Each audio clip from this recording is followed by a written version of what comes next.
No, hindi dahil perpekto si Congressman Barzaga, pero dahil questionable para sa akin na minadali natin itong desisyon dahil ngayong hapon lang natin nakuha ang committee report na ito at si Congressman Barzaga lang ang sinampahan ng kaso ng Committee on Ethics.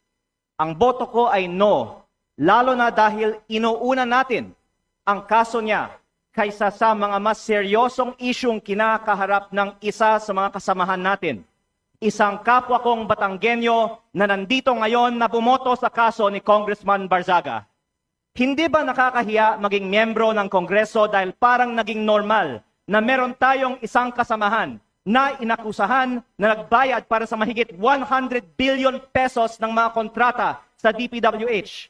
Para bang tinatanggap natin na normal lang magkaroon ng kasamahan na iniugnay sa pagnanakaw ng bilyong-bilyong piso na hindi iniimbestigahan na ng Committee on Ethics, Public Works o Infracom, samantalang inuunan natin ang kaso ni Congressman Barzaga, habang hindi man lang natin pinaglalaanan ng masusing atensyon ang mas mabigat na aligasyon, lumalabas na parang okay lang magnakaw sa Kongreso.